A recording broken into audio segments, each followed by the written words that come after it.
Let's have a word of prayer நாம் again. ஜெபித்து ஆரம்பிப்போம். பரலோக பிதாவே, எங்களை ஒன்றாய் கூட்டி சேர்த்ததற்காய் நன்றி செலுத்துகிறோம். எல்லா நேரத்திலும் எல்லா சூழ்நிலைகளிலும் நீர் எங்களோடு இருப்பதற்காய் நன்றி. எங்களோடு பேசும்படியாய் உம்முடைய பாதத்தில் வந்திருக்கிறோம். அதிக தேவையோடு வந்திருக்கிறோம். எங்கள் ஒவ்வொருவருடைய இருதயத்திலும் பேச வேண்டுமாய் கேட்கிறோம். இவை எல்லாவற்றையும் இயேசுவின் விலையேற பெற்ற நாமத்தில் கேட்கிறோம் பிதாவே, ஆமீன்.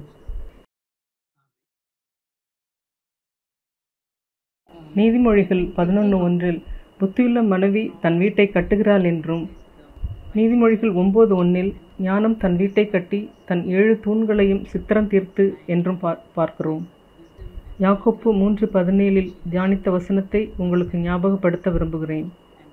பரத்திலிருந்து வருகிற ஞானமோ சுத்தமுள்ளதாயும் சமாதானமும் இரக்கமும் நிறைந்ததாயும் உள்ளது. இவற்றையெல்லாம் நாம் தியானித்தோம். இன்றைக்கு இந்த ஞானம் பட்சபாதம் இல்லாததாக இருக்கிறது என்பதை பற்றி பார்ப்போம். பட்சபாதமற்றது என்ற வார்த்தையை பார்க்கும் பொழுது நாம் வளர்ந்து வந்த பொழுதோ அல்லது இப்பொழுதோ நம்மில் அநேகர் இந்த பட்சபாதத்தினால் கடந்த காலத்தில் ஏதோ ஒரு விதத்தில் பாதிக்கப்பட்டிருப்போம். நம்முடைய குடும்பத்தில் யாரேனும் ஒருவரோ அல்லது நம்முடன் பிறந்தவர்களோ நம்மை காட்டிலும் முக்கியமானவராக கருதப்படும் போது நாம் பாதிக்கப்பட்டிருக்கிறோம். அதை நாம் எவ்வாறு கையாள்வது என்றும் அறியாமல் இருந்திருக்கிறோம். அல்லது நம்மில் சிலர் தங்கள் குடும்பத்தில் தாங்கள்தான் எல்லாருக்கும் பிடித்தமானவர், விரும்பப்படத்தக்கவர் என்று எண்ணலாம். இதை வைத்து ஒன்றும் செய்ய முடியாது. ஒருவேளை இதன் மூலம் சிறிதளவு சந்தோஷத்தை வேண்டுமானால் பெற்றுக்கொள்ளலாம். ஆனால் இந்த பட்சபாதத்தினால் குடும்பத்தில் உள்ளவர்களோடு கசப்பு, போட்டி, மன்னிக்க முடியாத தன்மை இவைகளோடு போராட வேண்டிய சூழ்நிலை உருவாகும். சில சமயங்களில் தாய்மார்கள் மற்றும் பாட்டிமார்களாய் இருப்பவர்கள் தங்களின் ஒரு சில குழந்தைகள் மிகவும் கீழ்ப்படுகிறவர்களாகவும் சந்தோஷத்தை கொடுக்கிறவர்களாகவும் இருந்தால் இவர்களிடத்திலே சற்று மென்மையான போக்கை கடைபிடித்து பட்சபாதம் காண்பிக்கிறவர்களாகி விடுகிறோம். ஆனால் தொந்தரவு கொடுக்கிற பிள்ளைகளிடத்திலும் மனிதரிடத்திலும் நாம் சற்று கடினமாய் பாரபட்சத்தோடு நடந்து கொள்கிறோம். ஏதோ ஒரு விதத்தில் நம்மில் பலர் இந்த பாரபட்சம் என்பதை கடந்து செல்ல வேண்டியுள்ளது. நம்முடைய கடந்த காலத்தை நாம் திரும்பி பார்க்கும் பொழுது நம்மிடம் பாரபட்சத்தோடு நடந்து கொண்ட நபர்கள் மேல் நமக்கு ஒரு கெட்ட மனப்பான்மை இருக்கிறது. ஒருவேளை அது பள்ளியின் ஆசிரியரோ அல்லது வேலை ஸ்தலத்தில் உள்ளவரோ நம்மிடம் பாகுபாடு காட்டியதினால் அவர்களை பற்றி தவறாக சிந்தித்து கொண்டிருப்போம். இவ்வாறு இருக்கக்கூடாது. இதுபோல நம்மை கஷ்டப்படுத்துகிற பழைய நினைவுகளில் இருந்து நாம் விடுபட வேண்டும். நாம் கடந்த நாட்களில் ஏதோ ஒரு விதத்தில் மற்றவர்களின் பாரபட்சத்தால் பாதிக்கப்பட்டிருந்தால் மற்றவர்கள்தான் இதற்கு காரணம், நான் அதற்கு பொறுப்பல்ல என்று சொல்லி நாம் அவர்களை மன்னித்து விட வேண்டும்.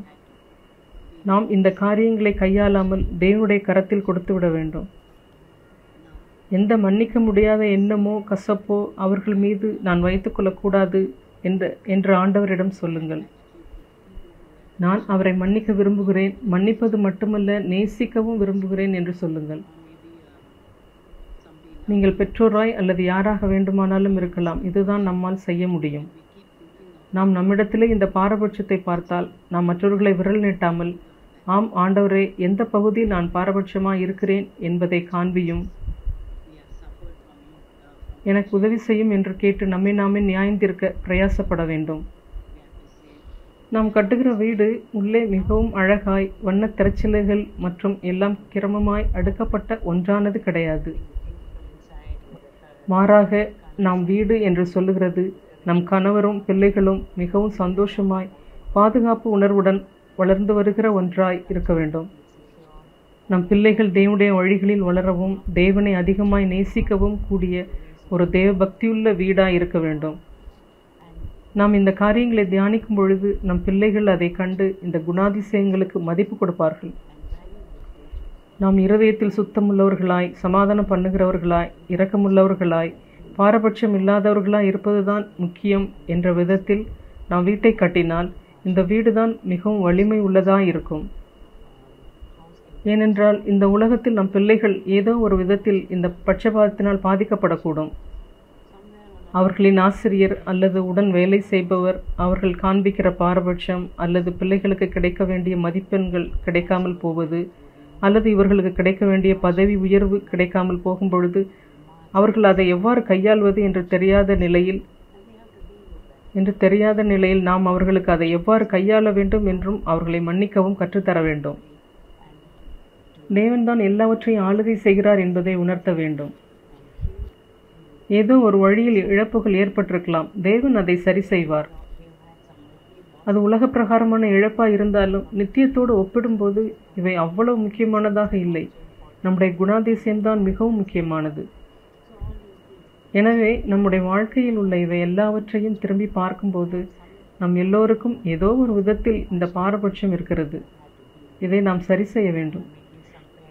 ஒருவேளை சில பெற்றோர் பாரபட்சம் காட்டி பிள்ளைகளை கெடுத்திருக்கலாம், அல்லது நம்மில் ஒரு சிலர் அதனால் ஆதாயம் அடைந்திருக்கலாம். ஒருவேளை ஒரு சில குழந்தைகள் மாத்திரம் பெற்றோருக்கு விருப்பமுடையவராய் இருப்பதால் நாம் பாதிக்கப்பட்டிருக்கலாம். பெற்றோராகிய சிலர் கீழ்ப்படிந்து நல்ல பிள்ளைகளாய் இருக்கிறவரிடத்தில் பாரபட்சமாக இருக்கலாம். ஆனால் அதிகம் தொந்தரவு செய்யும் பிள்ளைகளிடத்தில் சற்று கடினமாக இருக்கலாம்.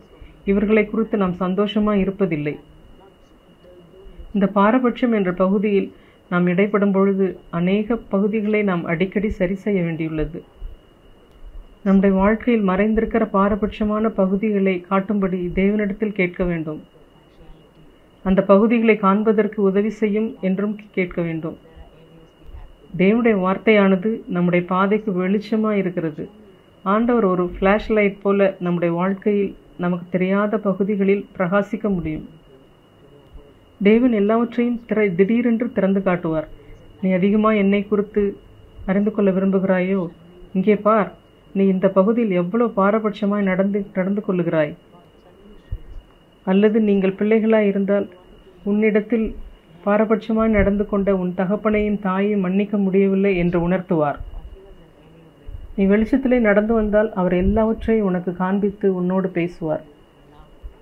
அவர் உன்னை குற்றப்படுத்துவதற்காக எல்லாவற்றையும் காண்பிக்கவில்லை, மாறாக உனக்கு உதவி செய்து நீ உன் வாழ்க்கையில் எல்லாவற்றிலும் சிறப்பாக இருக்கும்படிதான் காண்பிக்கிறார்.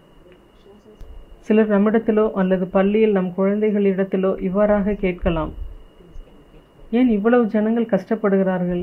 ஏன் இவ்வளவு குழந்தைகள் கஷ்டப்படுகிறார்கள்? எவ்வளவு குழந்தைகள் உடல் ஊனமாக பிறக்கிறார்கள்? கடவுள் பாரபட்சமாக இருக்கிறாரா போன்ற கேள்விகளை கேட்பார்கள். ஆனால் நாம் நம் தேவனை பற்றி ஒரு உண்மையை மாத்திரம் ஞாபகத்தில் வைத்து கொள்ள வேண்டும்.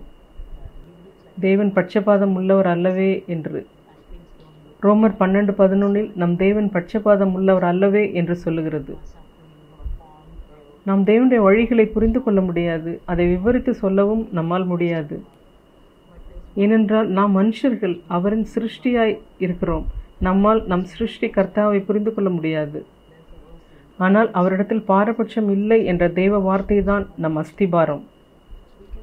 இது நம் கண்களுக்கு சரியானதாக தோன்றாவிட்டாலும் இந்த சத்தியம்தான் நம் வாழ்க்கையின் முதுகெலும்புக்கு தூணாய் இருக்க வேண்டும். யோபு 36:5 தேவன் மகத்துவம் உள்ளவர், அவர் ஒருவரையும் புறக்கணியார் என்று இருக்கிறது. ஒருபோதும் பாரபட்சமாய் இருப்பதில்லை.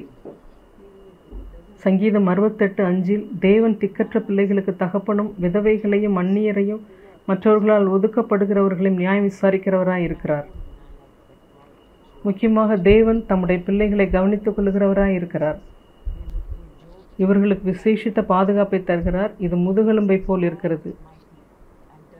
இதில் நாம் சார்ந்து கொண்டு இளைப்பாறலாம். நாம் ஏற்கனவே பேசியிருக்கிறேன். யாக்கோப்பு 2:9 உள்ளபடி பாரபட்சம் காட்டுகிற எவரும் பாவம் செய்கிறார்கள். எனவே பாரபட்சம் காட்டுவது என்பது ஏதோ ஒரு பலவீனம் என்று சாக்கு சொல்ல முடியாது. நான் சிறிதளவுதான் பாரபட்சம் காட்டுகிறேன், சிறிதளவு பாரபட்சம்தான் என்னிடத்தில் இருக்கிறது, அது பரவாயில்லை என்று சொல்லக்கூடாது. இதை நாம் தேவன் பார்க்கும் விதமாய் பார்த்தால் இது ஒரு கொடிய பாவமாய் இருக்கும். பழைய ஏற்பாட்டின்படி இது நியாயப்பிரமாணத்தை மீறுகிறதா இருக்கும். லேவியராகம் 19:15 ஏழைகளிடத்தில் பாரபட்சமாய் இராதே என்று சொல்லப்பட்டிருக்கிறது. தேவன் இதை பார்க்கிறார். சில சமயங்களில் ஏழைகளை பார்த்தால் அவர்கள் வசதியாக தான் இருக்கிறார்கள், பணக்காரர்களாய் தான் இருக்கிறார்கள் என்று எண்ணுகிறோம். ஆனால் உண்மையில் அவர்கள் தேவையில் தான் இருக்கிறார்கள். நாம் இதை உணராமல் ஏழைகளிடத்தில் பாரபட்சமாய் நடந்து கொள்ள நேரிடும். மேலும் சிறியவனுக்கு முகதாட்சியம் செய்யாமலும் பெரியவனுடைய முகத்துக்கு அஞ்சாமலும் நீதியாக பிறனுக்கு நியாயம் தீர்ப்பாயாக என்று சொல்லப்பட்டிருக்கிறது. புதிய ஏற்பாட்டிலும் நீதியாய் நியாயம் தீர்ப்பதை பற்றி தேவன் அதிகமாய் சொல்லியிருக்கிறார். யாக்கோப்பு 2 முதல் சில வசனங்களில் தரித்திரனாக ஒருவர் ஆலயத்துக்கு வரும்பொழுது அவருக்கு நல்ல இருக்கையை கொடாமல் ஐஸ்வர்யவான் வரும்போது அவருக்கு மட்டும் நல்ல இருக்கையை கொடுத்தால் இது பாரபட்சமாய் இருப்பதை வெளிப்படுத்துகிறது. அப்போஸ்தலர் 10 கொர்நேலியுவை பற்றி வாசிக்கிறோம். கொர்நேலியு யூதனாய் இராததினால் இயேசுவை பற்றி அறிந்திருக்கவில்லை. ஆனால் இவன் தேவனுக்கு பயந்த மனுஷனாய் இருந்தான், உத்தமமாய் நடந்து வந்தான். நம்முடைய வழிகள் தேவனுடைய வழிகள் அல்ல. எனவே நாம் எதையும் நியாயம் தீர்த்து விடக்கூடாது. இந்த பாரபட்சம் இந்த விஷயத்தில் எனக்கு வெளிச்சம் தாரும். இந்த நுட்பமான காரியத்தில் நான் தவறு செய்யாமல் இருக்க உதவி செய்யும் என்று தேவனிடத்தில் கேட்க வேண்டும். இந்த பாரபட்சத்தினால் என் பிள்ளைகள் தவறான வழியில் வந்து கஷ்டப்படாதபடி நான் தவறு செய்யாமல் இருக்க உதவி செய்யும் என தேவனிடத்தில் கேட்க வேண்டும். வேதத்திலும் இதற்கு சில உதாரணங்கள் இருக்கிறது. நமக்கு தெரியும், யோசேப்பு வளர்ந்து வரும்போது அவர் தகப்பன் யோசேப்புக்கு அதிகமாக பாரபட்சம் காண்பித்தார். நம் எல்லோருக்கும் இந்த சம்பவம் தெரியும். இவருக்கு மட்டும் பலவர்ண ஆடையை கொடுத்தார். இது இவரின் மற்ற சகோதரர்கள் இவர் மேல் பொறாமைப்பட ஏதுவாய் இருந்தது. இதனால் யோசேப்பும் அதிக பாடுகளை சந்திக்க நேர்ந்தது. தேவ கிருபையால் யோசேப்பு இந்த பாரபட்சம் என்ற காரியத்தில் ஜெயம் பெற்றார். இது நிமித்தம் தன்னுடைய சகோதரர்களையும் மன்னிக்க முடிந்தது. ஆனால் இந்த ஸ்பாவத்து நிமித்தம் இவர் பெருமையாய் இருந்திருக்கலாம். எனவே தேவன் இவரை போத்திபார் மனைவியின் மூலமாக சிறைச்சாலையில் போட்டு உபத்திரவத்தின் பாதையில் நடத்தினார். தன்னுடைய வாலிப வயதின் அநேக நாட்கள் சிறைச்சாலையில் இருக்க வேண்டியிருந்தது. இவ்வாறாக தேவன் இவருக்கு ஒரு பயிற்சியை கொடுத்தார். இதன் மூலம் இவரால் இந்த பாரபட்சத்திலிருந்து விடுதலையாகி தன் சகோதரரை முழுமையாய் மன்னிக்க முடிந்தது. இயேசுவும் தன்னுடைய வீட்டில் தன் சகோதரரோடும் சகோதரிகளோடும் ஒன்றாக தங்கி வளர்ந்து வந்தார். இவருடைய உடன்பிறந்தோர் இவரை புரிந்து கொள்ளவில்லை. எனவே இயேசுவும் அநேக பாரபட்சமான காரியங்களை கடந்து செல்ல வேண்டியிருந்தது. எனவேதான் இயேசுவின் சொந்த சகோதரர் யாக்கோப்பு இவருடன் ஒரே வீட்டில் வாழ்ந்து வந்தவர் தன்னுடைய நிருபத்தில் இந்த பாரபட்சத்தை குறித்து எழுதியிருக்கிறார். நாம் பாரபட்சமாக இருக்கக்கூடாது என்று யாக்கோபு புஸ்தகத்தில் வாசிக்கிறோம். வேதாகமத்தில் ஒரு குறிப்பிட்ட நபர் இந்த பாரபட்சம் என்ற சுபாவத்தை தன்னுடைய பெற்றோரிடமிருந்து சுதந்திரித்து கொண்டார். இவர்தான் யாக்கோபு. ஈசாக்கும் ரெபேக்காவும் சேர்ந்த பொழுது ரெபேக்கா கர்ப்பமானாள். தேவன் சொன்னார், உன் கர்ப்பத்தில் 2 பிள்ளைகள் பிறக்கும். அதில் சிறியவனை நான் தெரிந்து கொண்டேன், இவன்தான் தலைவனாய் இருப்பான். ரெபேக்கா இந்த வார்த்தைகளை தேவனிடமிருந்து கேட்டாள். ஆனால் யாக்கோபும் ஏசாவும் வளர்ந்து வரும்பொழுது ரெபேக்கா யாக்கோபினிடத்தில் மாத்திரம் பட்சமாய் நடந்து கொண்டாள். அவன் அவளுக்கு அதிக பிரியமானவனாக இருந்தபடியால் மிக கூடுதலாக அவனிடத்தில் அக்கறை செலுத்தினாள். ஈசாக்கு நல்ல ருசியுள்ள ஆகாரத்தை விரும்பினார். ஏசா வனசஞ்சாரியாய் இருந்தபடியால் வேட்டையாடுவதில் அதிக விருப்பமுடையவனாய் இருந்தான். இவன் வேட்டையாடி சமைத்து கொண்டு வருகிற ஆகாரத்தை ஈசாக்கு அதிகம் விரும்பினார். எனவே ஈசாக்கு ஈசாவின் பேரில் பட்சமாயிருந்தார். இப்படி பாரபட்சம் நிறைந்த வீட்டில் ஈசாவும் யாக்கோப்பும் வளர்ந்து வந்தார்கள். இதில் ஈசாக்கும் ரெபேக்காவும் தவறிழைத்து விட்டார்கள். இவர்களின் தவறான வளர்ப்பு முறையை தான் இது காட்டுகிறது. இதனால் யாக்கோப்பும் பாரபட்சம் என்ற தாக்கத்துக்கு உள்ளானார். பின் நாட்களில் நாம் பார்ப்பது ரெபேக்காலின் சகோதரன் லாபானும் இதே பாரபட்சமுள்ள குணமுடையவராய் காணப்பட்டார். எனவே இது ஒரு குடும்ப சுபாவமாகவே இருந்திருக்க வேண்டும். ரெபேக்காவுக்கும் இவள் சகோதரனுக்கும் இந்த சுபாவம் இருந்தபடியால் யாக்கோப்பும் இவர்கள் மூலமாய் இதை பெற்றுக்கொண்டார். இது நிமித்தம் எவ்வளவு கஷ்டங்கள் உண்டானது. ஏசாவும் ருசியுள்ள பதார்த்தங்களை விரும்புகிறான் என்பது யாக்கோப்புக்கு தெரியும். மூத்த குமாரனுக்கு தான் சேஷ்டபுத்திர பாகம் என்பதும் யாக்கோப்புக்கு தெரியும். தேவன் தன்னை தான் தெரிந்தெடுத்திருக்கிறார் என்ற காரியத்தை தன் தாயிடமிருந்து சரியான நேரத்தில் யாக்கோப்பு அறிந்திருந்தால் இந்த சேஷ்டபுத்திர பாகத்திற்காக பேரம் பேசியிருக்க மாட்டான். எனவே யாக்கோப்பு சேஷ்டபுத்திர பாகத்தை தந்திரமாக பெற்றுக்கொள்ள முற்பட்டான். ஈசாக்கை ஏமாற்றி சேஷ்டபுத்திர பாகத்தை அபகரித்து கொள்ள ரெபேக்கா உதவியாய் இருந்தார். ஈசாக்கு தன் குமாரர்களை ஆசீர்வதிக்கும் நேரம் வந்தபொழுது ரெபேக்கா வஞ்சகமாய் திட்டம் தீட்டுகிறார். என்ன நடந்தது என்ற காரியங்கள் நம் எல்லோருக்கும் தெரியும். ஒரு மிருகத்தினுடைய தோலை எடுத்து யாக்கோபினுடைய கையில் கட்டிவிட்டார். யாக்கோபு ஈசாவை போல் நடித்து தன் தகப்பனிடம் இருந்து எல்லா ஆசீர்வாதத்தையும் பெற்றுக்கொண்டார். ஈசாக் பிள்ளைகளை ஆசீர்வதிக்கப் போகிறார் என்று ரெபேக்காவுக்கு தெரியும். இவள் ஈசாக்கிடம் பேசியிருந்தால் இந்த ஏமாற்று வேலையெல்லாம் தேவைப்பட்டிருக்காது. இதோ பாருங்கள், தேவன் ஏற்கனவே யாக்கோபை தான் தேர்ந்தெடுத்திருக்கிறார் என்று ஈசாக்கிடம் ஞாபகப்படுத்தியிருக்கலாம். இவள் ஒரு ஜெபிக்கிற ஸ்திரீயா இருந்திருந்தால் இப்படி ஏமாற்றுகிற வழியில் செல்வதற்கு பதிலாக வேறு விதத்தில் கையாண்டிருக்கலாம். சில சமயங்களில் தேவனுடைய வழியை தேடும் பொழுது ஜனங்களுக்கு காரியங்களை மூடி மறைத்து ஏமாற்றுகிற வழியை தெரிந்தெடுத்து செய்ய முற்படுகிறோம். பிறகு இது பெரிய பிரச்சனைகளை நமக்கு மாத்திரமல்ல, குடும்பத்தில் உள்ள ஒவ்வொருவருக்கும் கொண்டு வந்துவிடும். இந்த தவறை தான் ரெபேக்கா செய்தாள். ரெபேக்கா ஈசாக்கிடம் சொல்லியிருக்கலாம், நாம் இந்த காரியத்தை குறித்து ஜெபிக்கலாம், பேசலாம். தேவன் தான் யாக்கோபை தேர்ந்தெடுத்திருக்கிறார், இதை மறந்து விடாதேயும்.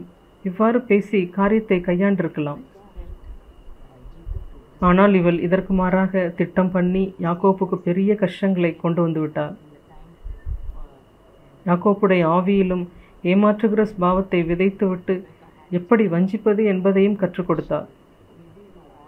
இதனால் அநேக காரியங்கள் நடந்துவிட்டது. ஈசா மிகவும் கோபம் உண்டவனானான். இந்த பாரபட்சத்தினால் வந்த பலன் ரெபேக்கா யாக்கோப்பை தப்பி ஓடும்படி சொன்னார். மேலும் ரெபேக்கா ஒரே சமயத்தில் 2 பிள்ளைகளையுமே இழந்தாள். யாக்கோப்பு தன் தாயை விட்டு பிரிய நேர்ந்தது.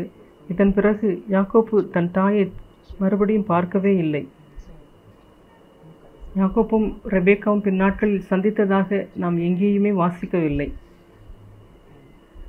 ரெபேக்காவின் தாதி தெபோரா இறந்ததை தான் நாம் வாசிக்கிறோம். மற்றபடி ரெபேக்காவின் மரணத்தை பற்றி வாசிக்கவே இல்லை. ரெபேக்கா தன் தவறு நிமித்தம் தன் 2 பிள்ளைகளையும் இழக்க நேர்ந்தது. ஏசா ரெபேக்காவுக்கு மனநோவாய் மாறிவிட்டான். அவன் தன் பெற்றோர் விரும்பாத பெண்களை திருமணம் செய்து கொண்டான். யாக்கோப்பு தன் ஜீவன் தப்ப ஓட வேண்டியிருந்தது. குடும்பத்தில் ஒரு பிரிவினையும் உண்டானது. ரெபேக்கா யாக்கோப்புக்கு ஏமாற்ற கற்றுக் கொடுத்தாள். இதனால் அநேக நாட்கள், அநேக வருடங்கள் யாக்கோப்பு இந்த வஞ்சனையிலே போராட வேண்டியிருந்தது. ஆனால் தேவன் மிகுந்த இரக்கமுள்ளவர். யாக்கோப்பு எங்கு சென்றாலும் தேவன் பின்தொடர்ந்து போய்க் கொண்டிருந்தார். தேவன் பெத்தேலிலே எப்படி யாக்கோப்போடு இடைப்பட்டார் என்பது நமக்கு தெரியும். அந்த ராத்திரியில் அவன் கண்ட தரிசனம், தேவதூதர்கள் பூமியிலிருந்து வானத்திற்கு ஏறுவதும் இறங்குவதுமாக கண்டார். அந்த இடத்திலே தேவன் அவனை சந்தித்து அவனோடு பேசி அவனை ஆசீர்வதித்தார். பிறகு யாக்கோப்பு புறப்பட்டு லாபான் வீட்டிற்கு வந்தார். இதே ஏமாற்று வேலையை லாபானிடம் முயற்சித்தான். ஆனால் லாபான் யாக்கோப்பை காட்டிலும் தந்திரசாலியாக இருந்தார்.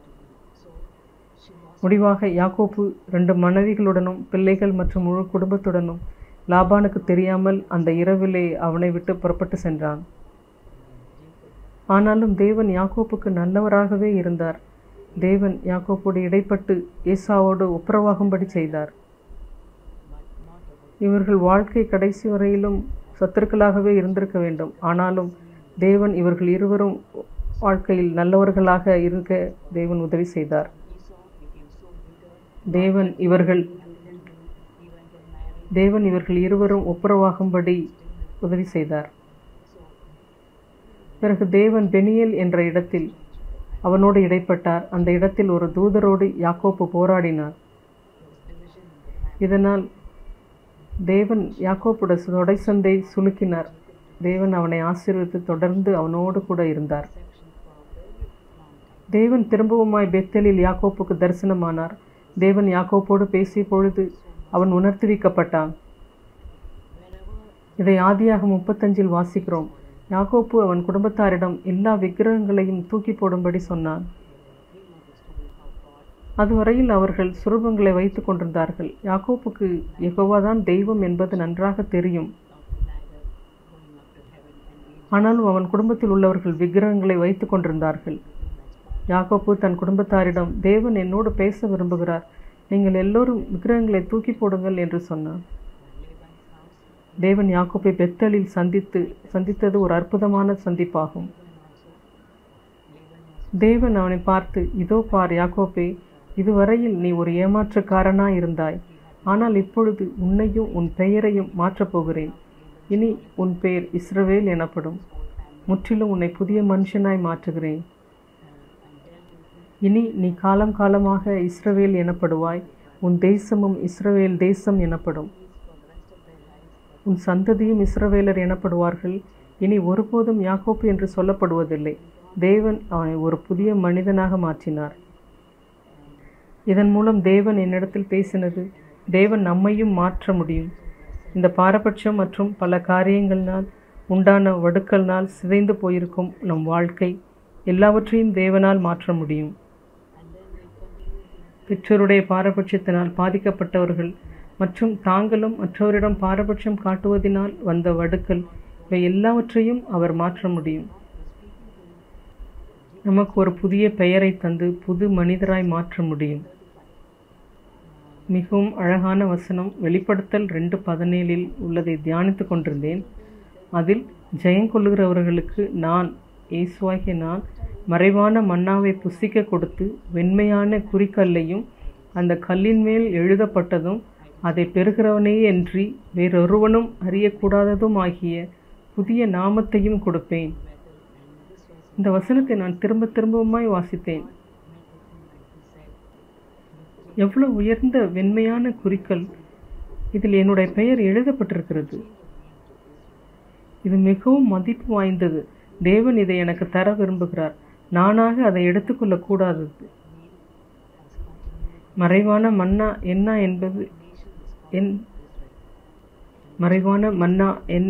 என்பது எனக்கு தெரியும். இனி ஒருபோதும் பசியாய் இருக்க மாட்டேன். ஜீவ அப்பத்தினால் என்னை போஷிப்பார். எனக்கு எந்த குறையும் இருக்காது. நல்ல போஷாக்குகளை பெற்றுக்கொள்ளுவேன். ஆனால் இந்த வெண்மையான கல்லில் என் பெயருடன் எழுதப்பட்ட வார்த்தை மிகவும் சிறப்பு வாய்ந்தது. என் பெயருடன் எழுதப்பட்ட இந்த வார்த்தையை நான் அதிகமாய் மதிக்கும்படி உதவி செய்கிறது. இதை பற்றி அதிகமாய் என்னிடத்தில் பேசும்படியாய் ஆண்டவரிடத்தில் கேட்கிறேன்.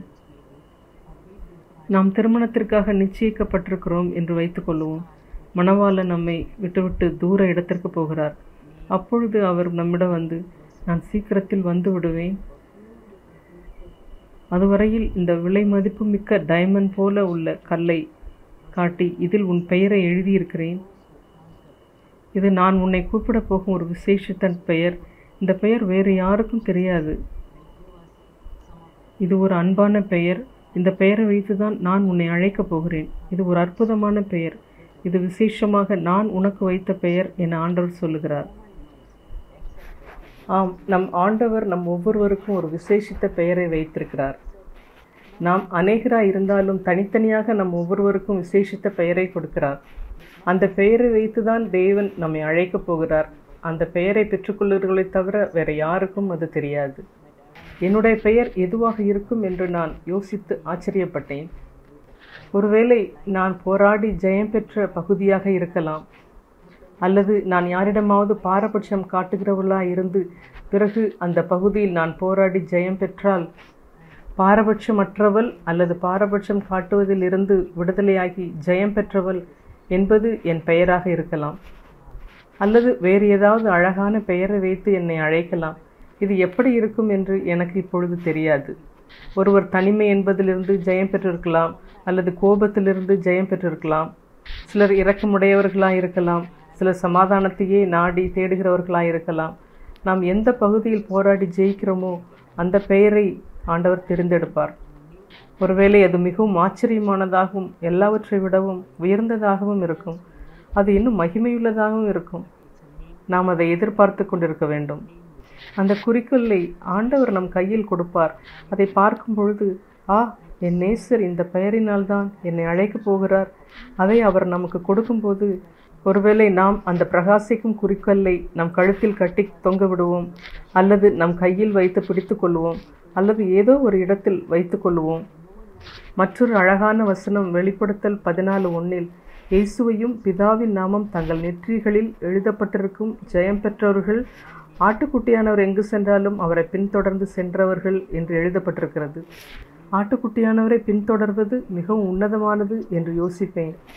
நாம் ஆண்டவரை பின்பற்றுவது என்பது இஸ்ரேலில் உள்ள புண்ணிய பூமிக்கு செல்வது, இஸ்ரேல் நாட்டில் உள்ள பரிசுத்த நகரத்தில் நடப்பது, யோர்தான் கலிலேய கடற்கரையில் நடப்பது அல்லது நாசரேத்தூரில் நடப்பது இவையெல்லாம் கிடையாது.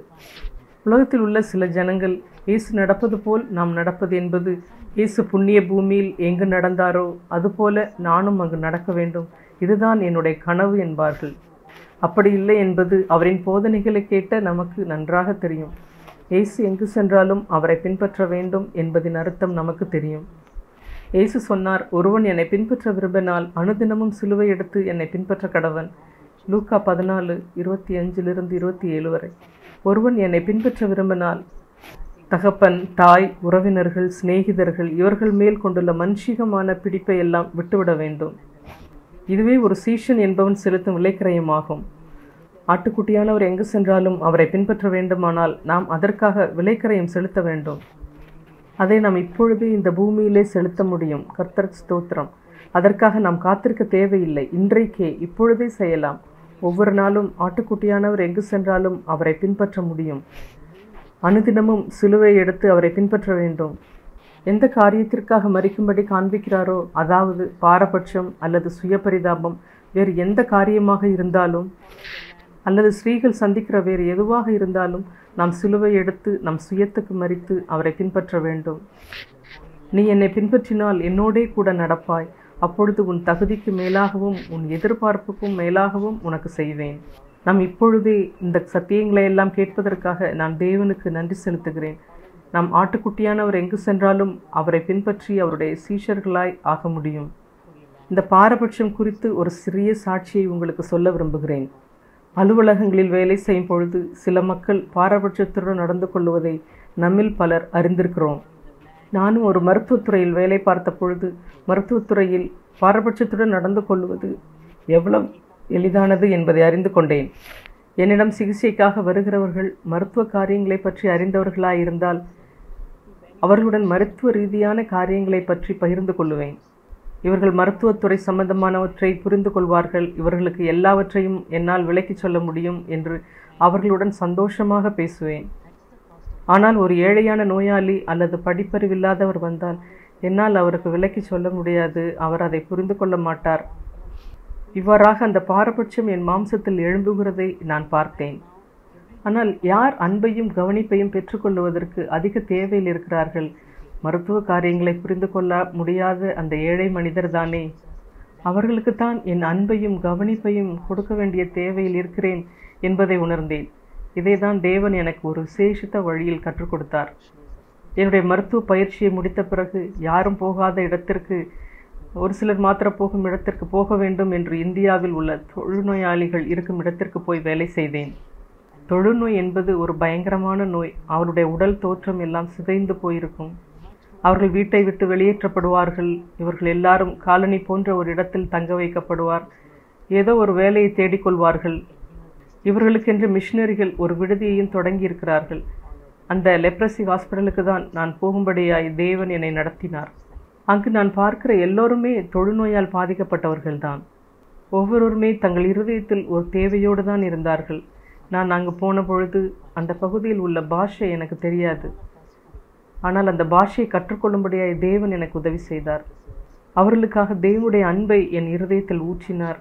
அவர்களை தேவனுடைய அன்பான பிள்ளைகளாக என்னால் பார்க்க முடிந்தது. அநேகர் தேவனை தங்கள் உள்ளத்தில் ஏற்றுக்கொண்டார்கள். இவர்களுக்கு தேவனுடைய அன்பு தேவையாயிருந்தது. என்னுடைய அன்பும் தேவையாயிருந்தது. அவர்களை ஆறுதல் படுத்தவும் உற்சாகப்படுத்தவும் அவர்கள் சொல்வதை கேட்கவும் ஆட்கள் தேவைப்பட்டார்கள். அந்த வியாதியினால் ஏற்பட்ட சரீர மாற்றங்கள் குணப்படுத்த முடியாததா இருந்தது. அவர்களுடைய கண் பார்வை போய்விடும். அவருடைய கைகள் உபயோகப்படுத்த முடியாதவைகளாயிருக்கும். சரியானபடி நடக்க முடியாது.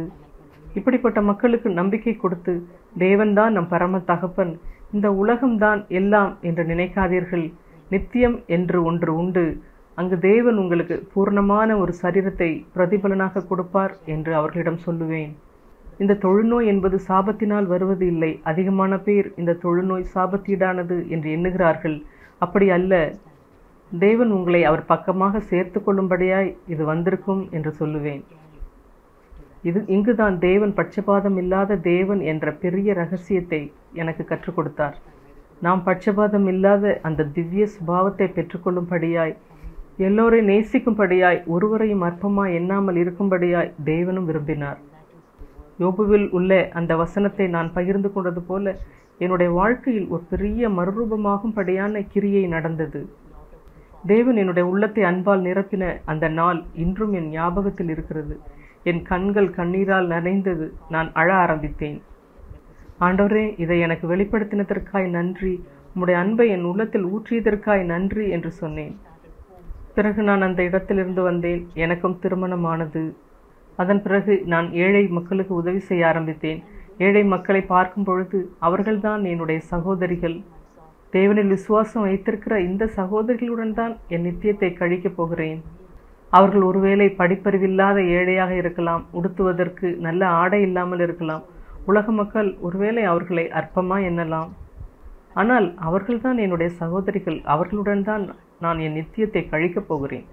இந்த காரியத்தை எனக்கு வெளிப்படுத்தும்படியாய் என்னை தெரிந்து கொண்டதற்காய் தேவனுக்கு நன்றி செலுத்துகிறேன். என் வாழ்நாள் முழுவதும் இந்த சிந்தையோடு இருக்க விரும்புகிறேன். நாம் செய்ய வேண்டிய காரியங்களை சுருக்கமாக சொல்லப்போனால், இந்த பாரபட்சம் என்ற காரியத்திலிருந்து விடுதலையாகும்படி அதிகமாய் வாஞ்சிக்க வேண்டும்.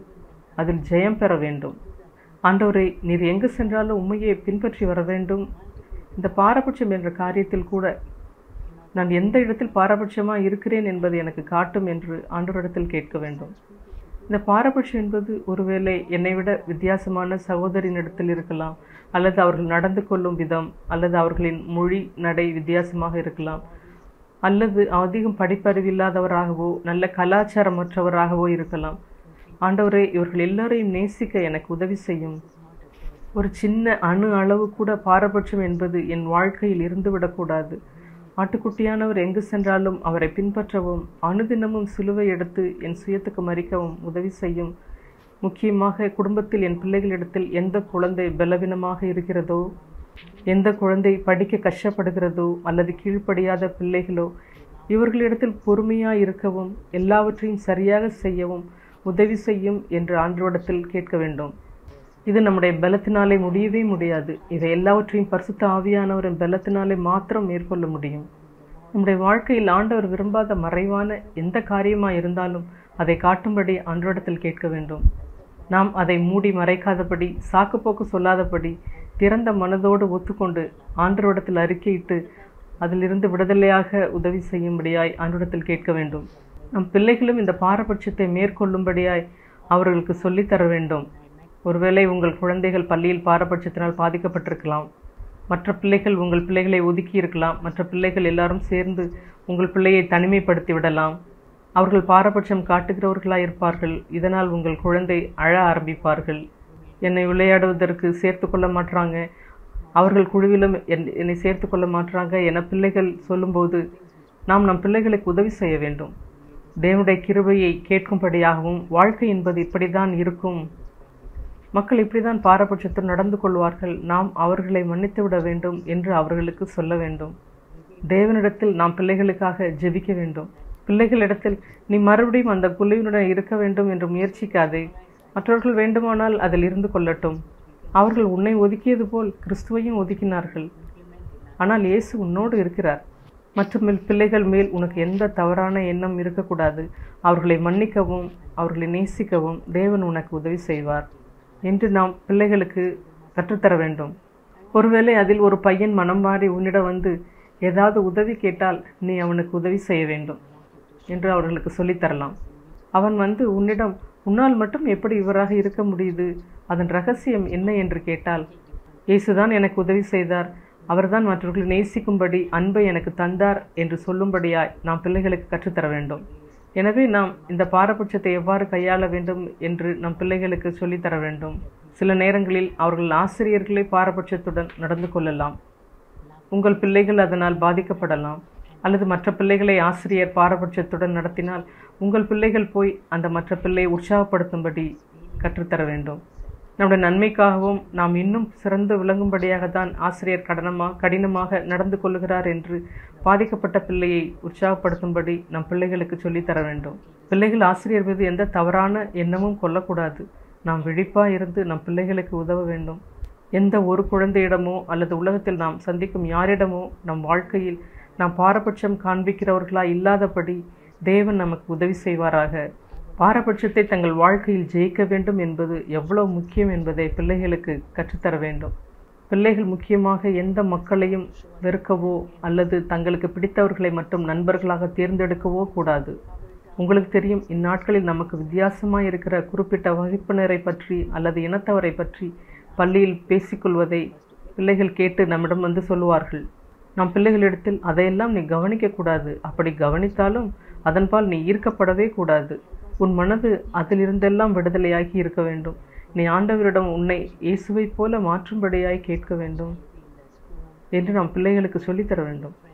இயேசு எப்படி மற்றவர்களை எல்லாம் நடத்தினாரோ, சமாரியன், குஷ்டரோகிகள், ஒதுக்கப்பட்டவர்கள், குருடர்கள் இவர்கள் ஒவ்வொருடமும் இயேசு எவ்வாறு நடந்து கொண்டாரோ அதே போலதான் நாமும் மற்றவர்களிடம் நடந்து கொள்ள வேண்டும் என்று நம் பிள்ளைகளுக்கு போதிக்க வேண்டும். பிள்ளைகள் வளர்ந்து உலகத்துக்குள் போகும்போது இந்த பாரபட்சமான காரியங்களை அதிகம் சந்திக்க நேரிடும். இவற்றையெல்லாம் சந்திக்கும்படி நம் பிள்ளைகளை ஆயத்தப்படுத்திவிட வேண்டும். இதுபோல காரியங்களை பிள்ளைகள் முன் பேசாதபடி பெற்றோர்கள் மிகுந்த ஜாக்கிரதையாக இருக்க வேண்டும். சில சமயங்களில் அதை அறியாதபடி பிள்ளைகள் முன் நம்மை சந்திக்க வரும் நபர்களை பற்றி நேர்மறையான கருத்துக்களை சொல்லிவிடுகிறோம். அதையே பிள்ளைகளும் எடுத்துக்கொள்ளுகிறார்கள். இதுவே வேறாகவும் பாரபட்சம் என்ற விதையாகவும் அவர்கள் இருதயத்திற்குள் விதைக்கப்பட்டு விடுகிறது. நாம் மிகுந்த ஜாக்கிரதையாக இருக்க வேண்டும். இந்த பாரபட்சமான காரியத்தை பற்றி பேசாதபடி அவை எல்லாவற்றையும் நம்மை விட்டு அகற்றிவிட வேண்டும். ஆண்டவர்தான் இவை எல்லாவற்றையும் வெளிச்சத்தில் காண்பிக்க வேண்டும். பரிசுத்த ஆவியானவர் இந்த பகுதியில் இருந்து ஜெயம் பெற உதவி செய்வார். நான் ஏற்கனவே சொன்னது போல நாம் வெளிச்சத்தில் நடக்கவர்களாய் இருந்து தேவனுடைய வார்த்தை நம் வாழ்க்கையில் நம் இடத்திலும் பிரகாசிக்க செய்யும்படியாய் கேட்க வேண்டும். உங்கள் வாழ்க்கையில் உள்ள தவறான காரியங்கள், பாரபட்சம் இவைகளை சுட்டி காட்டுகிறது. ஒரு நபருடன் பேசுவது, மற்றொரு நபருடன் பேசாமல் இருப்பது, அல்லது ஒருவரிடம் மட்டும் சாதகமாக நடந்து கொள்வது, இவற்றையெல்லாம் ஆண்டவர் காட்டும் பொழுது, ஆண்டவரே, நான் எல்லாவற்றையும் விட்டுவிட விரும்புகிறேன், நான் சரி செய்து கொள்ள விரும்புகிறேன் என்று சொல்லுங்கள். உங்கள் மனதில் ஒருவர் மீது பாரபட்சம் ஏற்பட்டிருந்தால் அவர்களிடம் போய் நான் உங்களிடம் பாரபட்சமாக இருக்கிறேன் என்று சொல்ல வேண்டாம். இது உங்களுக்கும் தேவனுக்கும் இடையில் உள்ள காரியம். இதை தேவனிடத்தில் சரி செய்து விடுங்கள். நம்முடைய வீடு இவற்றிலிருந்து முழுவதுமாய் விடுதலையான ஒரு இடமாய், ஒரு துளியும் பாரபட்சமற்ற சூழல் கொண்ட ஒரு வீடாய் இருக்க வேண்டும். இந்த சூழலில் நாமும் வளர்ந்து நம் பிள்ளைகளும் வளர்ந்து வரும்படி அவர்களுக்கு உதவி செய்ய வேண்டும். வரும் நாட்களில் பிள்ளைகள் எதையும் சந்திக்க தயாராக இருக்க வேண்டும். என்ன நடந்தாலும் அவற்றை எதிர்கொள்ள ஆயத்தமாக இருக்க வேண்டும். தேவபக்தியுள்ள சூழல் நிறைந்த வீட்டில் அவர்கள் வளர்க்கப்பட வேண்டும். புத்தியுள்ள ஸ்ரீகளாய் நாம் தேவபக்தியுள்ள வீட்டை கட்ட முடியும். தேவன் நம் ஒவ்வொருவருக்கும் உதவி செய்வார். ஆமீன். நாம் ஜெபித்து முடிப்போம். பரலோக பிதாவே, நீர் எங்களுக்கு தந்த இந்த அருமையான நேரத்திற்காய் நன்றி. நீர் எங்களுக்கு அநேக காரியங்களை போதித்ததற்காய் உமக்கு நன்றி. நாங்கள் கற்றுக்கொள்வதிலே தாமதமாக இருந்தாலும் நீர் எங்களுக்கு போதித்து கொண்டே இருப்பதற்காய் நன்றி செலுத்துகிறேன். நீர் எங்கள் பக்கம் வந்து கொஞ்சம் கொஞ்சமாய் போதித்து எங்களை நடத்துவதற்காய் உமக்கு நன்றி செலுத்துகிறேன். நாங்கள் எந்த பகுதியில் குறைபட்டிருக்கிறோமோ அதற்கு ஏற்ற கிருபையை கொடுத்து எங்களுக்கு உதவி செய்யும். முக்கியமாக பாரபட்சம் என்ற பகுதியில் உம்மை போல பட்சபாதம் இல்லாதவர்களாக இருக்க உதவி செய்யும். இயேசுவினுடைய சாயலுக்கு ஒப்பாய் அதிகமாய் வளர உதவி செய்யும். உம்முடைய கிருபை எங்களுக்கு போதுமானதாக இருக்கிறது. அதற்காய் நன்றி செலுத்துகிறோம். ஒவ்வொரு நாளும் பரிசுத்த ஆவியானவர் பலனை கொடுப்பதற்காய் நன்றி. அனுதினமும் சிலுவை எடுத்து உம்மை பின்பற்ற உதவி செய்யும். எங்கள் பிள்ளைகளை ஆசீர்வதியும். அவர்கள் வளர்ந்து எதிர்காலத்தில் இந்த உலகத்தில் அவர்கள் சந்திக்கப் போகிற காரியங்களை தைரியமாக எதிர்கொள்ள அவர்களுக்கு உதவி செய்யும். நாங்கள் எப்பொழுதும் அவர்களுடன் இல்லாவிட்டாலும் நீர் எப்பொழுதும் அவர்களோடு இருக்க போவதற்காக உமக்கு நன்றி. உம்மிலே நம்பிக்கையாக இருக்கிறோம். இயேசுவின் விலையேற பெற்ற நாமத்தில் ஜெபிக்கிறோம் பிதாவே. ஆமீன்.